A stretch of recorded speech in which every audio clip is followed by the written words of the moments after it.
We're not your family. Leave and go back home. On our road trip with my husband, Joseph, and his parents, we pulled over at a rest stop. Stepping out of the RV, Joseph surprised me with these hurtful words. What?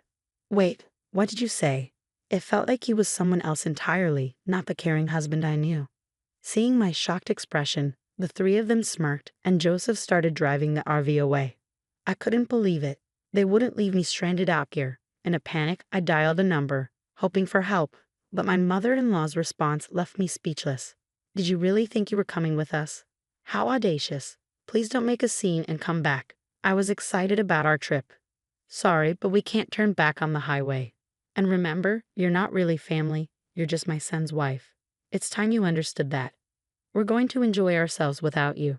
As the call abruptly ended, the RV shrank into the distance until it vanished from sight, leaving me stunned.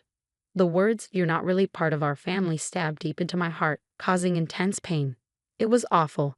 They had me do all the preparations, only to hit me with this. Bitterness and heartache overwhelmed me. Helpless, I had to call a taxi and head back home. I'm Allison, 31 years old, married to Joseph, who's the same age. We got married 2 years ago, and Joseph bought us a house when I didn't want to live with his parents. It's close to their place, but I prefer it to living with them. Still, they're quite demanding, always asking me to run errands or clean up after them. It can feel like harassment sometimes. But Joseph always apologizes for their behavior. I try to endure it. His parents care a lot about what others think, so they treat me well in public. I have to be careful not to say anything negative about them. But deep down, I've always hoped to understand them better someday. But being abandoned by my husband left me reeling, and it took me a while to recover. The idea of going camping came up a week ago when we visited his parents on our day off. While cleaning the storage room, I stumbled upon a lantern. "Do you guys go camping?" I asked. "Huh? What do you mean?" My husband's parents seemed surprised. "Oh, that. We bought it just in case of a power outage. We forgot we had it." "I see. My dad loves camping, and I used to go with him a lot. So I wondered if you guys were into it too." When I mentioned my dad's enthusiasm for camping and his RV, my husband's eyes lit up. "That sounds great. I've always wanted to try it. Let's go on our first family camping trip next week for a night and 2 days. Allison, can you rent an RV? My dad loves his RV and takes good care of it, so I'm not sure if he'll lend it to us." "You'll have to convince him." When I hesitated, my husband pleaded. "It's our first time camping, and we don't know what we need. It would be safer to borrow your dad's RV. Plus, I really want to make my parents happy with a fun camping adventure. Please, Allison." With him asking so earnestly, I couldn't refuse. I went straight to my dad's place and laid out the situation. To my surprise, he was all for it. "Really? That's wonderful. I thought you might hesitate, considering how meticulously you care for it. But if it's for you, Allison, I'm more than happy to lend it, and it warms my heart to see you trying to please Joseph's parents. Here, take this whole camping gear set so you can enjoy your first trip. These items are beginner-friendly, perfect for you."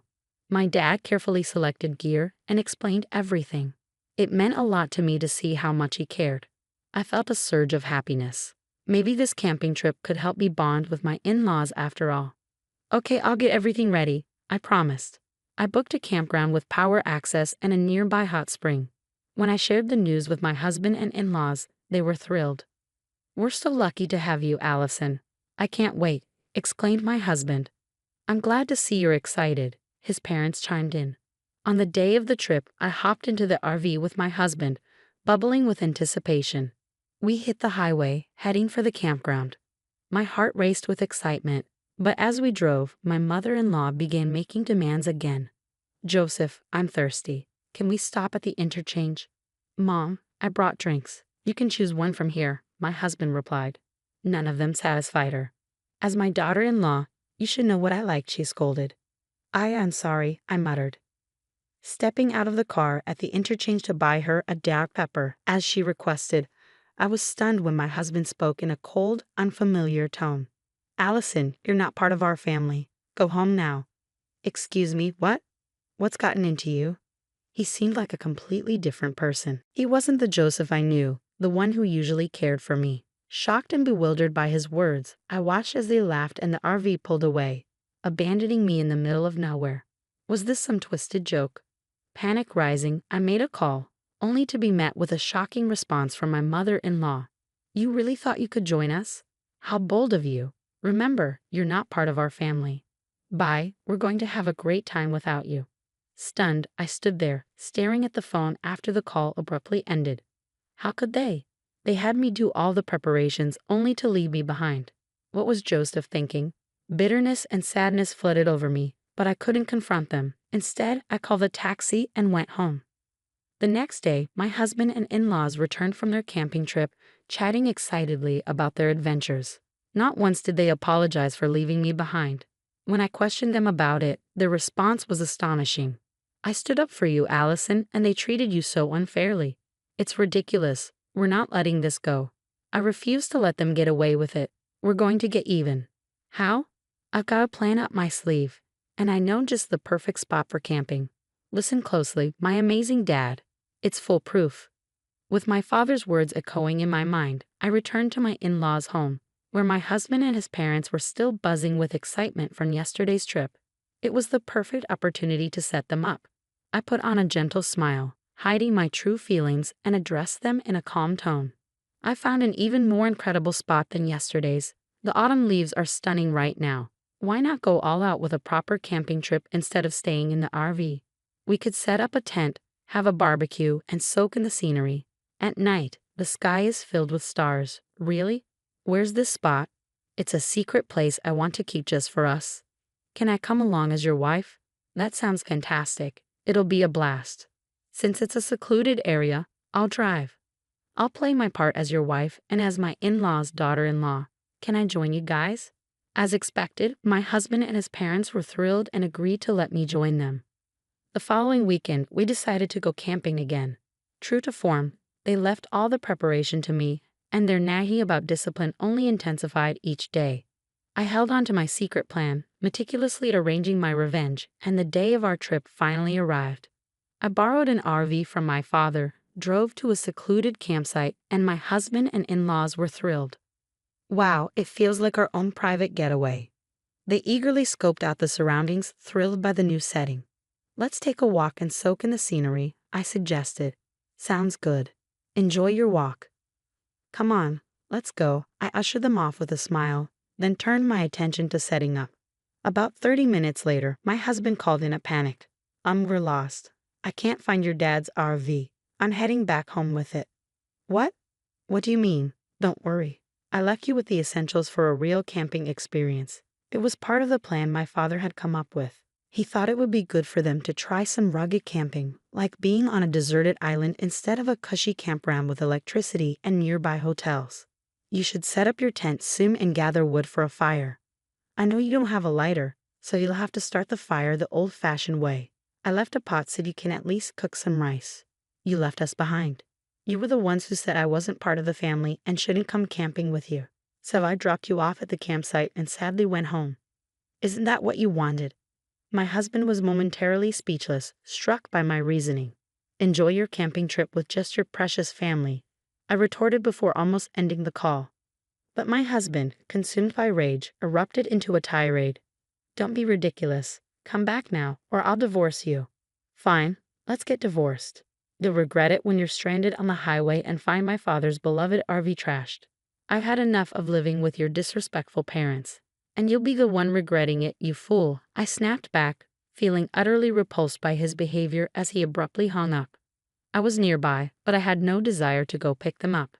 Later my husband called again, his tone drastically changed, his voice trembling with confusion. I can't figure out how to set up the tent. It's raining and my parents are getting mad. And it's getting cold. What do I do? Already regretting it because it's cold. That was fast. Why not search for tent setup tutorials on YouTube? Forget about the tent. My dad yanked it too hard and tore it apart. Allison, you've had your fun. Now get yourself together and come pick us up. I'm not coming. If you walk for about an hour, you'll hit a main road. If you're not camping, then come down here with your stuff. What? Just because I'm asking nicely doesn't mean you can act all high and mighty. Realizing this was my husband's true colors, my feelings for him had cooled completely. All I could do was sigh. Forget it. I'm going to ditch all this useless stuff. Just wait till we get home. That's private property. Dumping anything here is illegal, and you'll get sued for it. There's a sign clearly saying no littering. I don't care.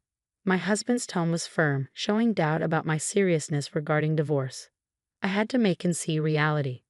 After the divorce, I'll be seeking compensation for the emotional distress caused by all the harassment you've put me through. What? Divorce? Is this? I'm serious. Our conversation from the time I was abandoned on the highway is recorded on my dad's RV dashcam. So you can't deny it. And I've recorded the conversations of your harassment afterward too. Let's calm down. We don't have any savings because we've been paying the mortgage. If you leave, I won't have anyone to cook and clean, which will be a problem. Think before you speak. I'm not your maid. If you refuse the divorce, I'll take it to court. It'll become a big issue, and everyone in the family will know. My husband, always mindful of others' opinions, fell silent. I could hear his parents fussing in the background, but it no longer mattered to me.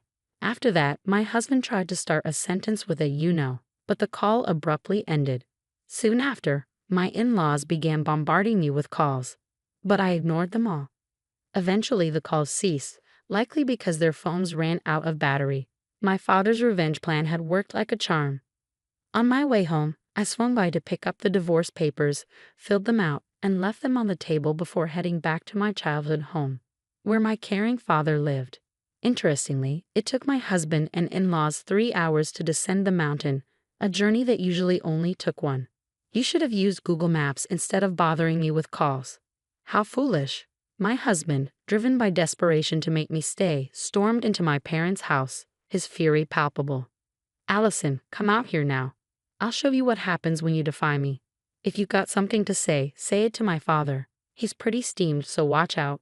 My burly and imposing father confronted my husband at the door, giving him a piece of his mind and putting him in his place. Additionally, they left their tent and camping gear in the mountains, resulting in a lawsuit for illegal dumping filed by the mountain's owner. The one who filed the lawsuit was my father, who had inherited the land from my grandfather.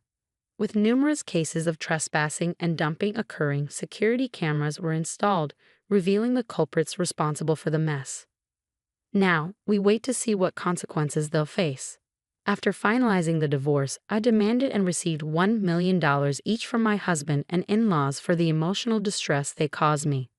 Struggling to keep up with their mortgage, my husband's house was foreclosed, and he now resides with his parents in their rundown home, living a modest life as a family of 3. But, as they say, there's no point crying over spilled milk.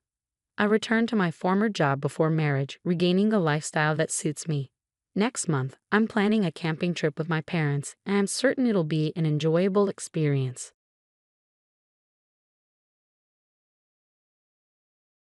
Hi, I'm Ava, and I'm 34 years old. I live with my husband, James. We both work for the company his dad started. James' dad made the company huge, worth $250 billion a year. He even bought other construction companies. People respect him for being smart in business, even though he could be tough. James is supposed to take over, but he's not tough like his dad. He's kind, but sometimes too unsure. I worry he can't handle being a husband or a CEO. James has said, "I don't think I'm CEO material. If I end up as one, I'll likely just be a face for the company." It's simpler that way, indicating he's not really interested in running things. We've been married for 5 years, and I'm starting to get annoyed by his lack of drive. Unlike James, I'm pretty good at making decisions.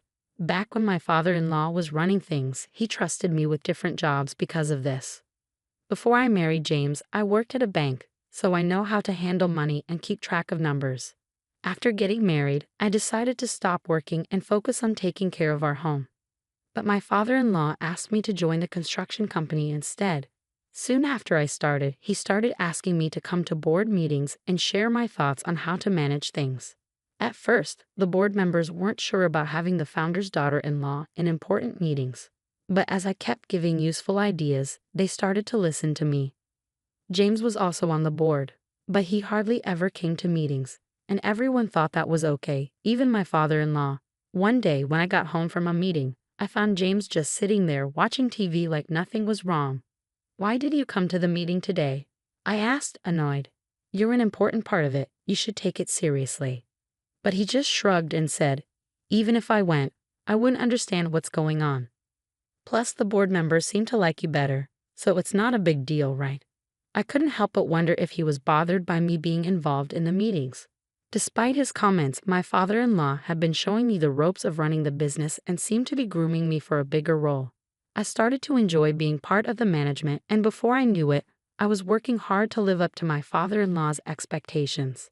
After about 2 years of attending meetings, my father-in-law retired completely. When important decisions needed to be made, the board members would come to me for advice, leaving James out of the loop.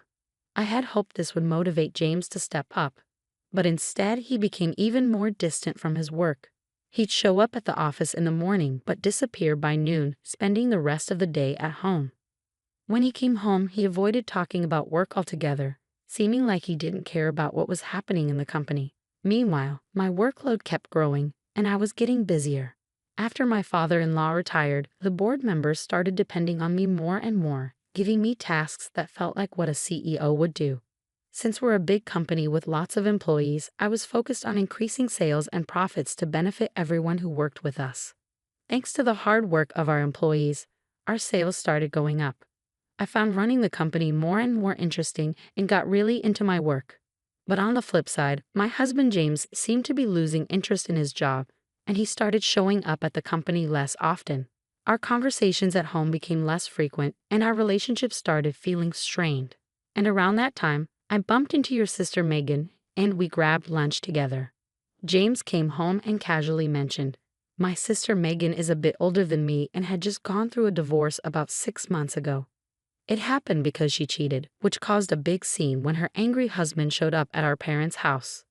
So when Megan's husband got really upset, James went over to my parents' place to calm him down since I was busy with work. James, who had a gentle upbringing and a calming personality, was able to talk Megan's husband down and convince him to leave for a while. Later, Megan told me, 'Your husband is amazing. He handled my angry husband so well,' she praised him." Megan's husband must have been impressed by James's calm and easygoing attitude. Megan ended up divorcing her husband and paying alimony. But after that incident, she seemed to see James in a different light. Before, she might have just thought of James as a rich, pampered guy who wasn't particularly attractive and a bit indecisive. But now, she seemed to view him as a respectable businessman. Now that Megan was single after her divorce, she probably saw James as a great catch, as she always liked wealthy men. But I was too focused on work to even think about such things. My sister wouldn't have known that James doesn't actually run the company. He's just a figurehead. Megan's ex-husband was a top employee at a foreign company and used to boast to me at their wedding, saying, "My husband is a great worker with a big salary and he's good-looking too." "You're probably jealous," he teased. He was handsome, smart, and had a cool style. I couldn't understand why Megan would cheat on such an amazing husband. 3 months after James mentioned having lunch with Megan, I came home to find him looking unusually serious. We need to talk," he said, which surprised me because he'd never been so serious before. I felt nervous as I waited for him to continue. "Actually, Megan is pregnant with my child, and I want a divorce," he dropped the bombshell. I was shocked by the request for a divorce, but even more stunned to hear about Megan's pregnancy. Speechless, I listened as James said, "Megan plans to come over on our next day off to discuss this, so I'm counting on you." I was stunned and asked him, "So he wants to marry my sister?" James looked troubled as he replied, "It's not that I want to marry her, but if she's carrying my baby, I guess I have no choice." I sighed at James's usual indecisiveness and said, "Well, if she's having your baby, I guess we have to deal with it. Let's talk more when she comes over." It seemed like James and I couldn't make decisions together, so I decided to talk directly with my sister to sort things out. Even though I had already decided in my heart that I wanted a divorce, I felt I needed to talk to my father-in-law about the situation with the company. Being involved in running the business as the founder's daughter-in-law, I knew that divorcing would change my role. So the next day, I went to my in-laws' house and told my father-in-law everything my husband had said. My mother-in-law, who was there too, was happy about the news of her son having a child. But she quieted down under my father-in-law's stern gaze. She seemed more focused on the grandchild than the company's affairs. After thinking it over, my father-in-law smiled and said, "Ava, I want you to keep working in the company just like you have been. James doesn't matter to me. I'll handle it, so let him do what he wants. It was clear that my father-in-law valued the company's management more than his son or grandchild. Even though he had retired, he still had a lot of influence as the founder, and he owned most of the company's shares. No executives would go against his wishes. I was starting to enjoy my work more, and I was hesitant to give it up now that I had settled into the role. It was time to talk about the future with my sister. On my day off, she came to my house with a big smile and said, "Ava, it's a shame you couldn't have a baby. I'll give you a lot of money for consolation. Please leave this house as soon as you can," she said triumphantly. My husband sat there silently, not saying a word, even though he was the one who caused all the trouble. I was shocked by his indifferent expression and said, "It's fine if we get divorced, but we also need to figure out alimony and divide our assets properly. Let's get a lawyer involved and sort it out." "I never imagined you, my own sister, would fall for someone like James," I said to my sister sarcastically. She gave me a stern look for a moment, but then composed herself. I realized she was trying to say that it's what's on the inside that matters, not looks or wealth. It was amusing to hear her talk as if she knew my husband's true self completely, and I struggled to hold back my laughter as I replied, "That's wonderful. I hope you two have a happy life together from now on." I couldn't help but wonder if by inner self, my sister meant money. She seemed to think my husband was the big shot at my father-in-law's company, but it didn't seem like she had heard anything from him directly. After our discussion, my sister announced that she would move in and arrange for a moving company. Knowing my sister's temper, I only took the essentials with me, having already secured a new apartment.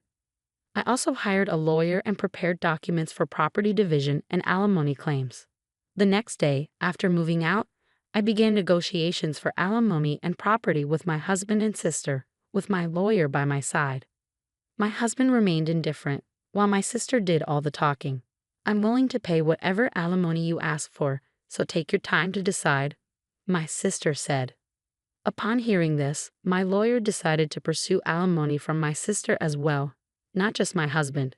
My sister was already paying alimony to her ex-husband in installments, so my lawyer had warned that it might be difficult to claim alimony from her. Since my sister offered to pay whatever amount I wanted, I decided to go ahead and make a claim. During the property division negotiations, my sister eagerly pointed out, "This mansion belongs to James's family, so it shouldn't be included in the property division, right?" The lawyer replied calmly, "This building and the land are owned by the company, so it's up to the company to decide." It appeared that even my husband had assumed this house belonged to his father. "Oh really? I thought this was Dad's," he casually remarked. In contrast, my sister seemed surprised and turned to the lawyer, demanding, "Wait, does that mean I can't live here?" The lawyer replied professionally, "Since it's company property, you can continue living here if the company permits it." My sister seemed relieved at this and said, "Oh, you should have mentioned that earlier."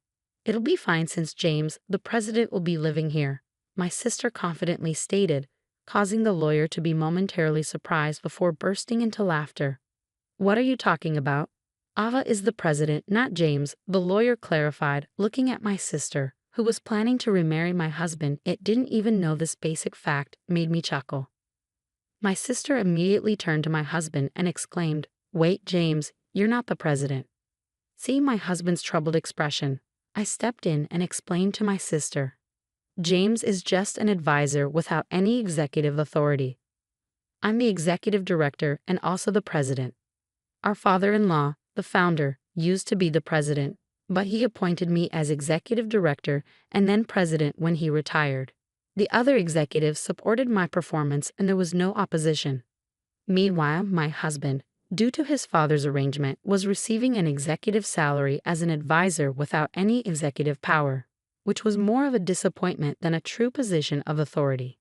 Even though he was technically receiving an executive salary, since he wasn't actively working, it was even less than what a regular employee would earn. Therefore, I was the one covering all our living expenses. My husband, who had little interest in our household finances, didn't even bother to check whether the house we lived in was owned by the company or by his father. Despite being company-owned, my responsible father-in-law had always charged me rent. Although I considered it a standard rental arrangement, the lawyer, still chuckling, asked, "Can we continue to charge James rent for this house?" My sister reacted strongly to the idea of rent, saying, "Rent? Why should James pay rent? Isn't it the company's property? Let's just let him stay for free. The lawyer then presented the rent amount, which caused both my sister and her husband James to be taken aback. I guess rent for a house this size would be high. I can't afford that with my salary, he admitted. His executive compensation barely left him with any extra money, and paying that rent would make covering a living expenses even more challenging. Over their 5-year marriage, James had depleted his modest executive compensation entirely. My own salary had been swallowed up by the exorbitant rent and living expenses, leaving us with little in terms of assets. Splitting what little savings we had was the only option for dividing our assets. After the lawyer departed, my sister, now aware that the grand mansion she had envisioned was merely rented, looked utterly crestfallen, staring into space. James, as usual, wore his trademark grin. I suggested, "Why don't we leave this place and move back in with your parents? Your mother was thrilled about the pregnancy news." James agreed, but I couldn't help but chuckle at the irony of having to consider the opinion of a man who was soon to be my ex-husband. While I pondered whether this unreliable man was capable of raising a child, I ultimately decided it wasn't my concern. Turning to my sister, who seemed to have forgotten about her own alimony, I asked, "Are you all right with the alimony arrangement, sis? You seemed so confident earlier, but you're also paying your ex-husband, right?" She was taken aback, her expression snapping back to reality. "Alimony? I have to pay too." She seemed shocked, apparently having missed the earlier discussion entirely. "You said you provide plenty of alimony, but you didn't expect me to pay as well, did you?" "My salary is quite low." James and my sister exchanged surprised glances. Though not a lawyer, observing these two made me want to burst into laughter. I had already gathered signatures on the divorce papers and alimony requests. Although it didn't affect me much, witnessing James and my sister in this state was rather pitiful. My ex-husband, now remarried to my sister, had moved back to his parents' house, just as I had predicted. However, it seemed that there were constant arguments between my sister and my in-laws. The root of the conflict was the lie about my sister being pregnant with my ex-husband's child. His mother, hoping for an heir, was furious. My father-in-law, who had always harbored ill feelings towards my sister for stealing his son from me, hadn't even spoken to her. He covered the alimony for both James and me, and I received my share in full. However, witnessing this, my sister pleaded with him, "Dad, could you also pay my alimony?" His response was sharp, "I have no reason to be called Dad by you," clearly enraged. Failing to achieve any of her desired outcomes, my sister fled from my ex-husband's family home without a word and disappeared. She had essentially remarried her ex-husband just to shoulder the burden of alimony, which seemed incredibly foolish to me. My ex-husband appeared to entertain thoughts of reconciling with me, but his father sternly rebuked him, saying, "You're not even capable of taking care of yourself, let alone a family." Even if he begged, I wouldn't consider getting back together with him. His betrayal of my sister shattered any trust I had in him, and his indifferent demeanor only fueled my disgust. During our discussions, he was stripped of his executive position and now works as a temporary employee. Meanwhile, I've remained the CEO, which remains the central focus of my life. I have no intention of remarriage post-breakup. I've maintained a connection with my father-in-law, seeking his advice when necessary. For now, my priority is the company, which I view as a marriage dedicated to the well-being of my employees.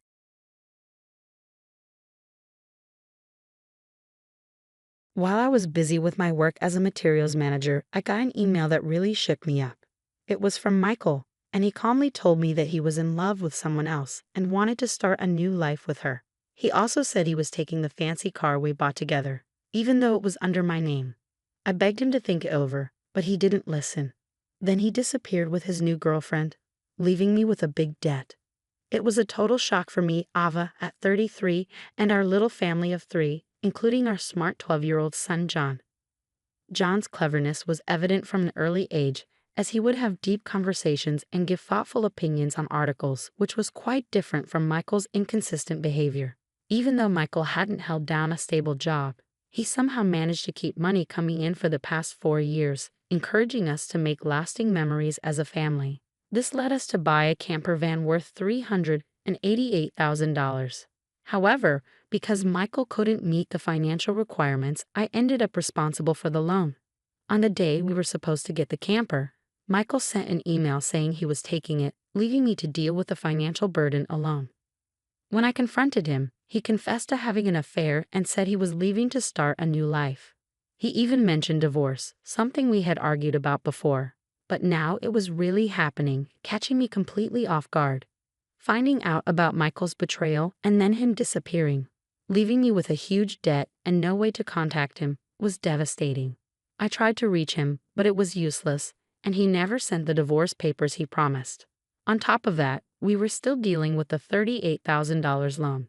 In the midst of all this chaos, John's understanding of the situation made it clear just how much Michael leaving had affected us emotionally and financially. This wasn't just a tough situation, it was a harsh wake-up call to reality. I had to figure out how to move forward after being betrayed, all while making sure John was okay and dealing with this overwhelming debt. After dinner, John came up to me looking worried, his young face showing concern. "Mom, what's up? You haven't been eating much lately. Are you okay?" His worry made me stop for a moment. "Oh, I'm probably just a bit tired," I said, trying to brush it off. But John, wise beyond his years, said, they say when people lie, they look up to the right. Lying isn't good, Mom." Then he cautiously asked about Dad's absence, saying Dad hasn't been around for 2 days. Did something happen? His directness surprised me, and I felt like I had to tell him the truth about what was going on with our family. John reacted maturely, almost like he knew something was wrong even before I said it. He seemed to understand the situation with a wisdom beyond his age. Even though I could tell he was upset, I couldn't hide my stress in the following days. At work, during a training session, I suddenly couldn't stand up. I was overwhelmed by emotions and collapsed, feeling like I was being swallowed by darkness, while my colleagues expressed their concern around me.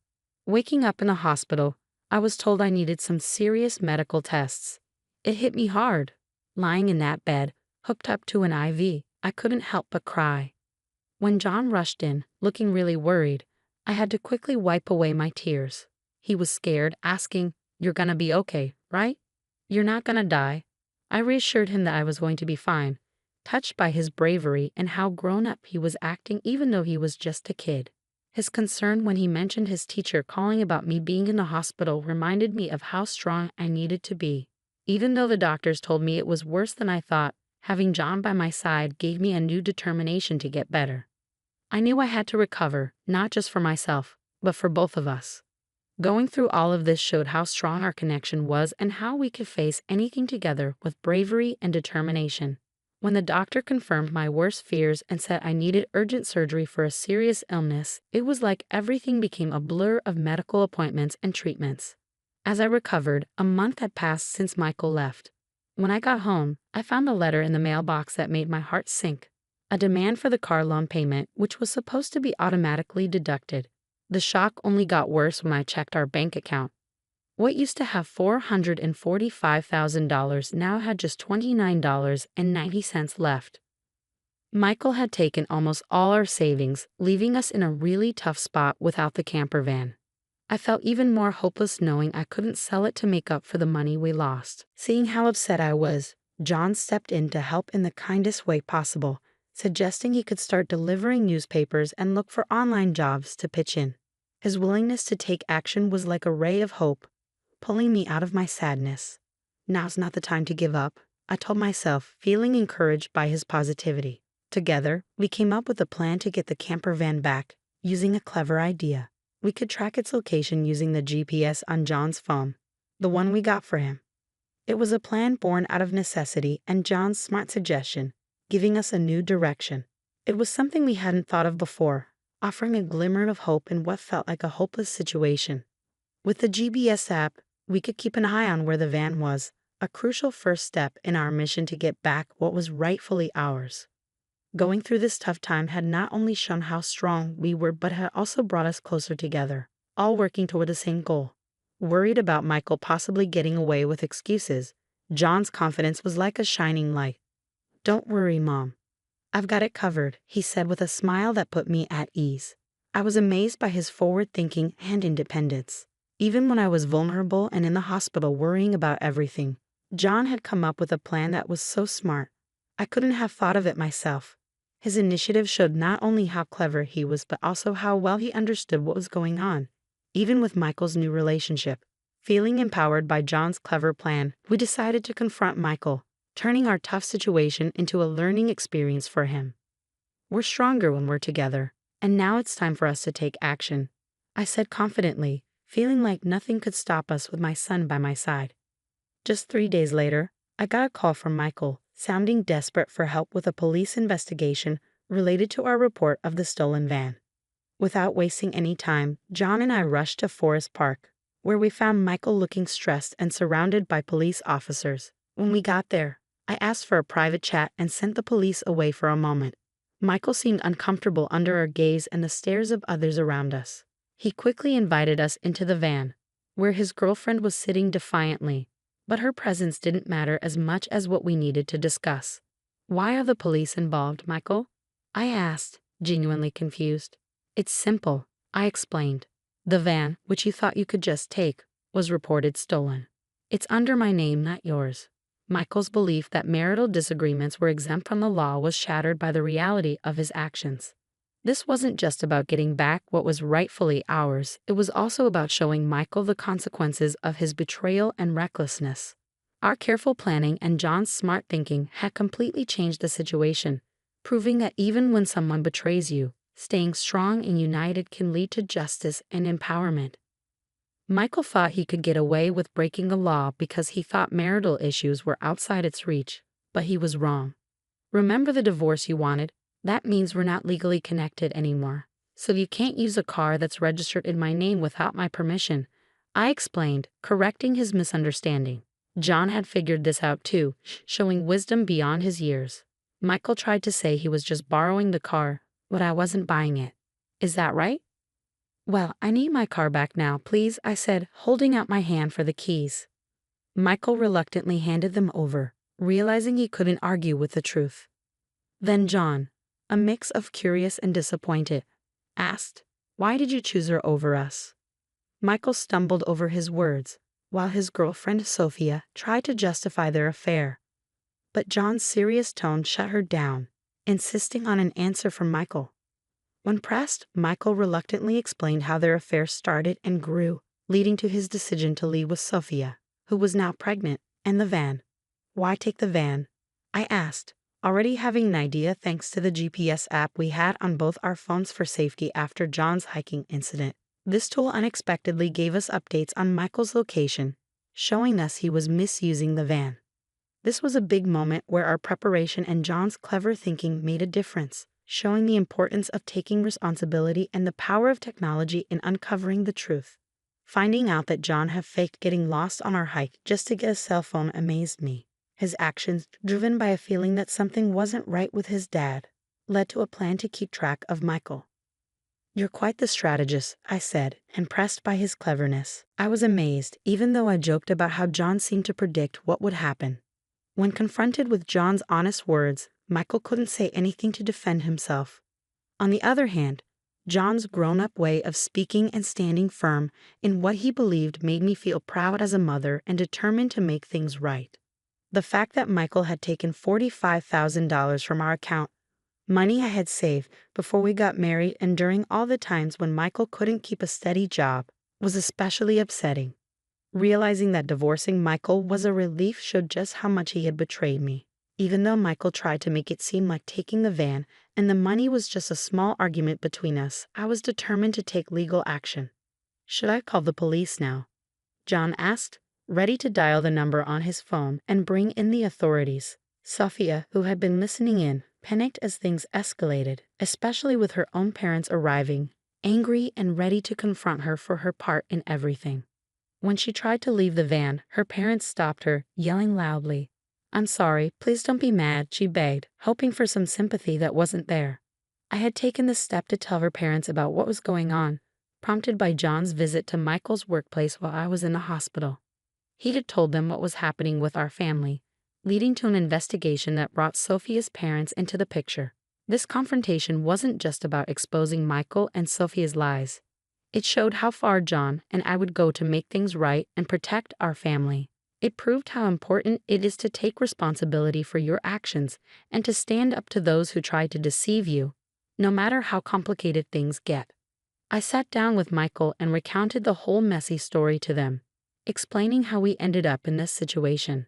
Things took a surprising turn when I questioned the timing of Sophia's pregnancy, pointing out some inconsistencies that suggested the baby might not be Michael's. Michael was shocked by this revelation, staring in disbelief as the truth sank in. Sophia tried to deflect, but tensions rose, leading to a heated argument between her and Michael as they each tried to blame the other. Their fight showed just how deep their deception went, and everyone there saw it. As the night went on and the police arrived with their flashing lights, Michael went back and forth between denying everything and admitting he was wrong, begging for forgiveness and promising to change. But John made a wise observation that real change is rare for those who keep making mistakes on purpose. I was determined to make sure Michael faced the consequences of his actions, showing that we wouldn't let him get away with what he'd done. We were committed to handling the aftermath with dignity and making sure justice was served. The $45,000 loss was just the beginning. Michael agreed to pay child support each month, and his wages were garnished to cover these expenses and others. It was the start of a long journey to make things right. Selling the camper van not only got rid of the loan, but also symbolized leaving the past behind, allowing me to focus on healing and the future. As time passed, I regained my strength, thanks to my renewed dedication to my job and the constant support from John. He took on household chores with a maturity beyond his years. Despite the challenges, this experience strengthened our determination to move forward. We were inspired by the lessons learned and the justice served. And through it all, we made sure John knew that integrity and resilience are important qualities to have when facing tough times, so he could keep chasing his dreams with confidence.